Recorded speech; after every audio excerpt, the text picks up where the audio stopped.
Hello everyone, আগের দিন রাশে গিয়ে কী কিনেছি সেটা তোমাদের সাথে শেয়ার করিনি। তো চলো ওটা শেয়ার করার আগে তোমাদের দেখাই। দেখো আমার ঘড়িটা কিন্তু রাশে গিয়ে ভেঙে গেছে, জানো। একজন মহিলার ধাক্কা লেগেছে একটু হাতের সাথে। তারপরে যখন আমি দেখছি যে ঘড়িটা যেন ঢিলা মনে হচ্ছে, তারপরে দেখলাম যে না, ভেঙে গেছে, পড়ে যায়নি ভাগ্যিস। তো যাই হোক, পড়ে গেলেই বা কী হতো, ঘড়িটা চলছে, তবে বেল্ট পাল্টালে আমি পড়তে পারবো কিনা জানি না। তো যাই হোক, বাদ দাও। সৃজু এই ট্রেনটা নিয়েছে ওর মাসির কাছ থেকে, আরও দুটো খেলা নিয়েছে, সেটা নিয়েও এখন খেলা করছে বলে তোমাদের সাথে শেয়ার করতে পারলাম না। এমনি ডক্টরসের কিট নিয়েছে একদম অল্প কটা।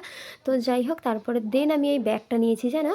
এই ব্যাগটা আমার অনেক দিন ধরেই, এই ব্যাগটা ইচ্ছা ছিল না, তবে একটা যে ব্যাগ নেব সেটার খুব ইচ্ছে ছিল, কারণ একটা ভালো ব্যাগ নিজে নিতেই পারছিলাম না। ওই যে নিজের ওপর মানে ভরসা পাচ্ছিলাম না যে কোনটা কীরকম পছন্দ করব, আদতে সেটা ভালো হবে কিনা। তো দিদিকে যখন সাথে পেয়েছি, তো ব্যাগটা তো নিতেই হবে, তাই ওর পছন্দ করাই নিলাম। আর ওর পছন্দটা আমার দারুণ লাগে। তো এটাও আমার পছন্দ হয়েছে, কালারটা জাস্ট অসম। তোমাদের কি বলবো, তো কেমন লেগেছে অবশ্যই জানিও।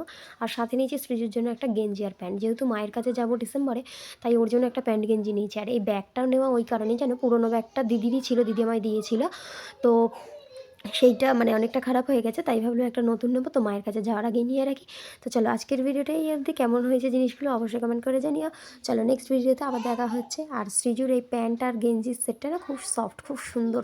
তো তোমরা জানিও কেমন হয়েছে।